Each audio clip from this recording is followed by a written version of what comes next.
Halo guys, kembali di channel Yenda. Film yang akan saya bahas kali ini berjudul Morbius yang dirilis pada tahun 2022. Film ini disutradarai oleh Daniel Episona dan dibintangi oleh Jared Leto, Matt Smith, Adria Arjona, Tyrese Gibson, dan masih banyak aktor keren lainnya. Jadi, film ini mengisahkan seorang dokter yang memiliki penyakit darah langka dan sangat susah untuk disembuhkan. Sampai akhirnya, si dokter menemukan salah satu obat mujarab. Tetapi sayangnya obat tersebut membuat si dokter berubah menjadi vampir mematikan. Dan gimana kisah selanjutnya? Daripada penasaran, mari kita simak alur ceritanya.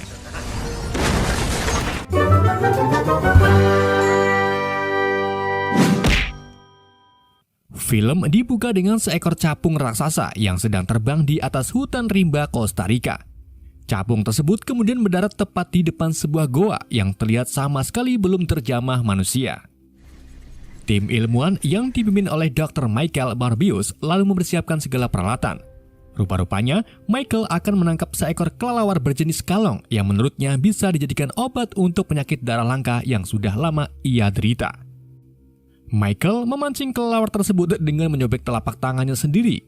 Saat darah mulai temetes, para kelelawar pun langsung berterbangan ke arah Michael dan menyerang ilmuwan lainnya.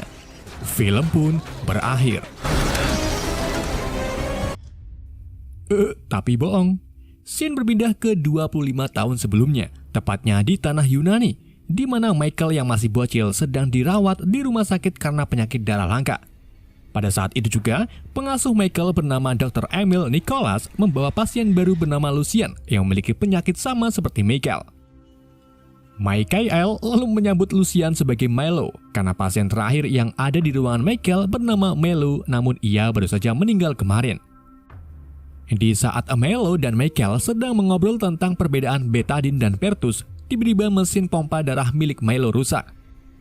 Michael yang memiliki kecerdasan di atas rata-ratanya rata pun segera memperbaiki mesin tersebut hanya dengan pegas atau per di dalam pulpen. Setelah mesin berjalan normal dan Milo tersadar, Michael dipanggil oleh Nicholas, di mana Nicholas sangat terheran dengan kecerdasan yang dimiliki oleh Michael karena telah memperbaiki mesin medis hanya dengan satu per pulpen saja. Nicholas lalu meminta Michael untuk bersekolah di New York guna masa depan Michael. Michael pun setuju. Tetapi dengan catatan, Nicholas harus merawat Melo sampai dewasa. Setelah berangkat ke New York, Michael mengirim surat perpisahan kepada Milo. Saat Milo membaca suratnya, surat tersebut katut angin dan keluar dari jendela. Milo pun segera keluar dari rumah sakit untuk mengambil suratnya. Tetapi surat itu sudah diambil dulu oleh sekelompok murid Badung. Sekelompok murid tersebut lalu memukuli Milo sampai akhirnya Nicholas datang untuk menolong Milo. Kita kembali ke masa sekarang, tepatnya setelah Michael mendapatkan kelelawar di Costa Rica. Michael kini menjadi seorang dokter paling cerdas di dunia, dan ia sering mendapatkan penghargaan, termasuk penghargaan Nobel Perdamaian dari Kerajaan Swedia. Sayangnya, Michael menolak penghargaan tersebut dan lebih memilih melanjutkan profesinya sebagai tukang pembuat obat. Di rumah sakit, Michael merawat seorang gadis muda bernama Anna yang memiliki penyakit sama seperti Michael, yaitu penyakit darah langka. Michael tidak bertugas sendirian, ia selalu ditemani kekasihnya yang juga merupakan seorang dokter bernama Martin Bancroft. Setelah dari ruangan Anna, Michael dan Martin pergi ke laboratorium untuk melanjutkan proyek pembuatan obat atau serum penyakit darah. Michael berbicara kepada Martin tentang Milo yang sekarang menjadi pria dermawan tetapi penyakitnya sampai sekarang belum juga sembuh. Michael lalu memulai membuat serum dengan mencampurkan darah kelelawar tangkapannya dengan darah manusia. Menurut Michael, DNA kelelawar memiliki antikoagulan yang diyakini bisa menyembuhkan penyakit darah. Setelah serum jadi, Michael menguji cobanya dengan menyuntikkan serum tersebut ke seekor tikus putih. Namun sayangnya uji coba itu gagal karena si tikus mati. Beberapa saat kemudian, Michael mendapatkan kabar kalau Anna mengalami sawan. Michael pun segera menemui Anna lalu menyuntikkan obat penenang untuk menghindari stroke. Setelah Anna mulai membaik, Martin dan Michael melihat ke arah lab dan menemukan bahwa tikus putih hidup kembali. Artinya, serum yang Michael buat telah berhasil. Karena Michael tak mempunyai dana besar untuk mengembangkan serum tersebut, ia pun pergi menemui Milo yang kini masih dirawat oleh Dr. Nicholas. Michael dan Milo kemudian jalan-jalan ke pusat kota lalu mengobrol di taman untuk membahas temuan Michael. Michael mengatakan kepada Milo kalau dirinya berhasil menemukan obat untuk penyakit darah. Ia meminta Milo untuk menyewakan sebuah kapal yang nantinya akan digunakan sebagai tempat uji coba terhadap manusia, karena Michael tahu kalau tindakannya ini sangat ilegal. Milo pun akhirnya setuju untuk mendanai Michael. Singkat cerita, Michael dan Martin tiba di kapal kargo yang sedang berlayar di perairan internasional. Michael juga menyewa tentara bayaran untuk berjaga-jaga jika suatu saat nanti ada tsunami. Martin mulai menyuntikkan serum tersebut ke tubuh Michael, kemudian mengikatnya di atas kursi. Saat serum mulai bekerja dengan baik, salah satu tentara bayaran bernama Bagong datang. Ia menanyakan di mana Dr. Michael berada kepada Martin. Martin pun menunjukkannya, tetapi ternyata Michael sudah tak ada. Martin dan Bagong lalu masuk ke dalam lab dan menemukan Michael sedang merangkak di atap-atap. Michael secara langsung menyerang Bagong dengan sangat brutal. Ia memiliki kecepatan berpindah dan memiliki kuku-kuku tajam. Para tentara bayaran kemudian berdatangan untuk menyerang Michael. Tetapi Michael yang kini sudah menjadi monster vampir lebih dulu menyerang mereka dan juga menghisap darah mereka sampai habis.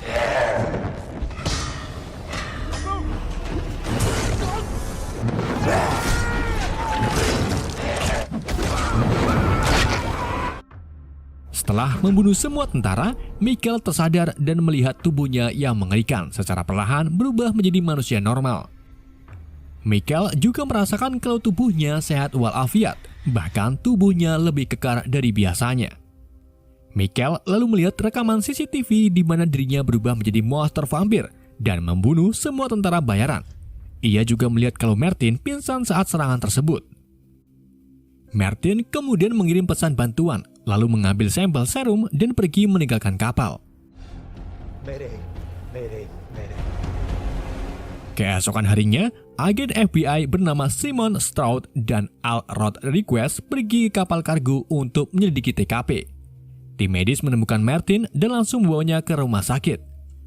Menurut penyelidikan di TKP, Simon menyebutkan bahwa serangan ini bukan dilakukan oleh manusia biasa, karena setiap mayat memiliki bekas gigitan dan dihisap darahnya. Di laboratorium rumah sakit, Michael mengisolasi dirinya untuk terus memahami kondisi barunya saat ini. Ia juga mengonsumsi darah untuk mengganjal rasa laparnya layaknya seorang vampir. Jadi jika Michael tidak mengonsumsi darah saat lapar, maka ia akan berubah menjadi vampir. Kayaknya sih. Michael kemudian mulai mengasah kekuatan barunya seperti echolocation, terbang, dan refleks yang sangat cepat.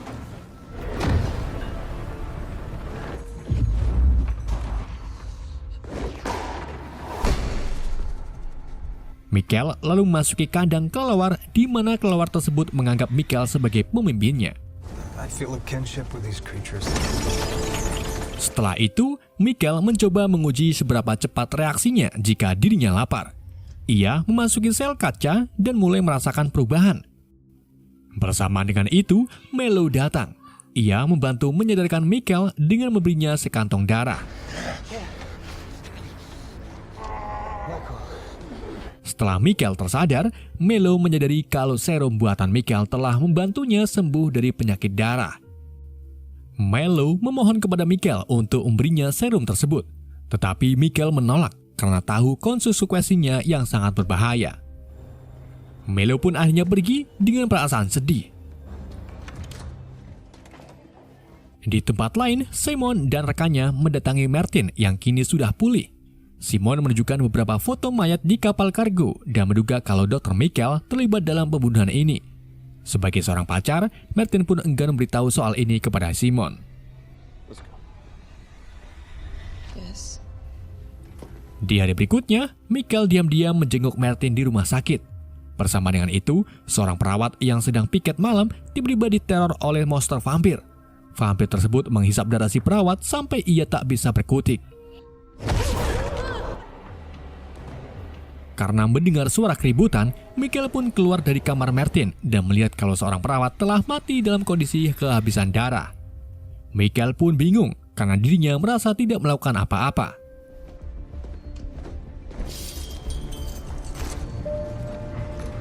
Saat Michael hendak keluar dari rumah sakit, ia dihadang oleh Simon dan Al. Michael mencoba melarikan diri melalui atap gedung, tetapi hal itu sia-sia karena Simon berhasil menembak peluru kejut ke tubuhnya.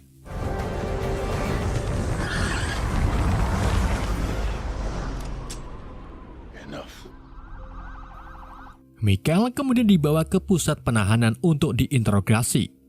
Michael mengakui kalau dirinya menyerang tentara bayaran di kapal kargo, tetapi ia sama sekali tak membunuh perawat di rumah sakit.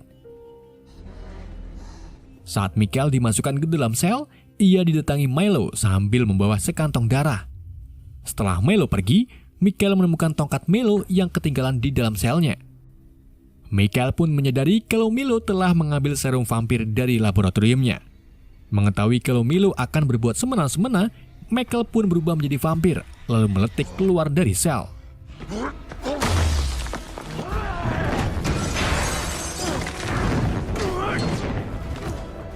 Michael kemudian melihat Milo sedang jajan kepala penjual koran.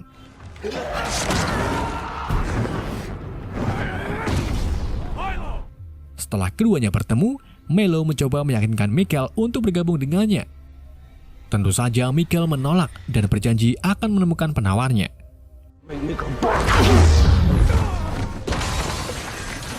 Michael lalu mengejar Milo sampai ke stasiun bawah tanah, di mana beberapa anggota kepolisian datang untuk menangkap Milo. Namun hal itu tak berhasil karena Milo bukan sekedar susu biasa.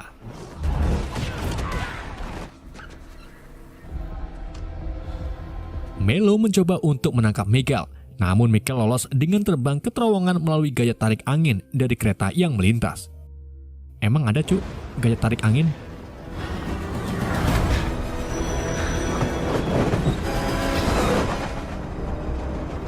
Di hari berikutnya, Martin kini sudah pulih dan menjalani hari-harinya seperti biasa. Martin lalu ketemuan dengan Michael, di mana Michael meminta bantuan Martin untuk mengalahkan Milo yang kini sudah menjadi vampir.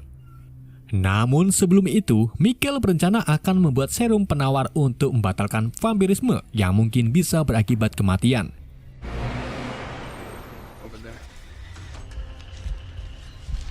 Michael kemudian pergi mengikuti pengedar narkoba yang memiliki laboratorium. Setibanya di laboratorium Illinois, Michael mengusir penghuni lab dengan mematahkan tangan pemimpin preman.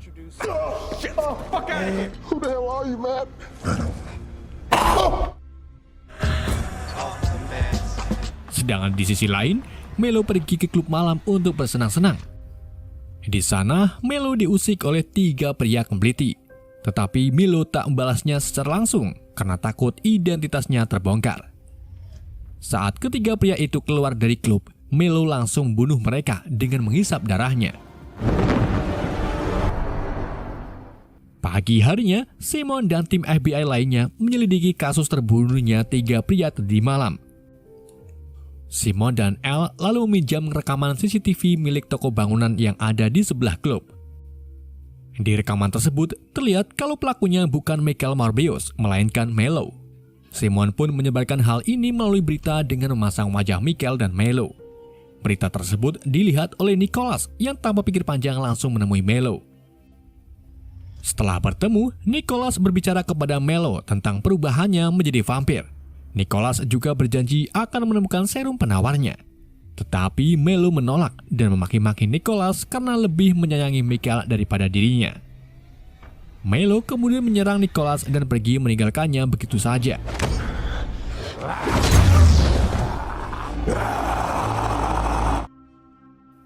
Sementara di laboratorium, Michael dan Martin akhirnya berhasil mengembangkan serum penawar yang terbuat dari hemochromatosis instan, sebuah zat yang bisa membunuh kelelawar dan sangat fatal bagi tubuh manusia. Gak lama kemudian, Michael mendapatkan telepon dari Nicholas yang beritahu kalau dirinya diserang oleh Milo. Setibanya di tempat Nicholas, Michael mendapatkan penglihatan kalau Milo telah menculik Martin. Michael pun langsung menggunakan kemampuan ekolokasinya dan terbang ke atas gedung tempat Martin berada.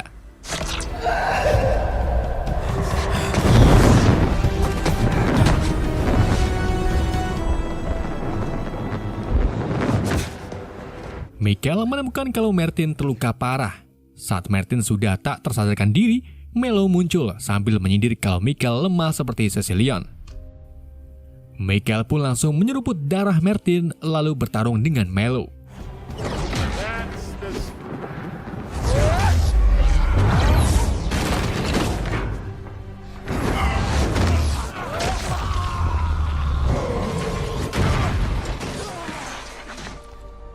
Michael yang belum makan kemangi mulai kewalahan menghadapi Melo.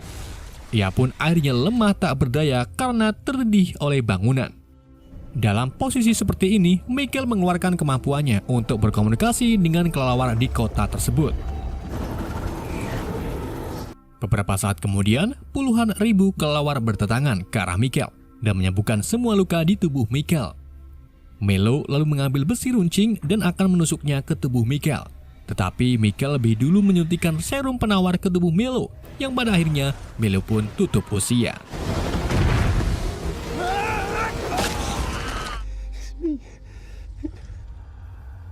Di akhir film, kita diperlihatkan Martin hidup kembali dan berubah menjadi vampir karena terkena gigitan oleh Michael.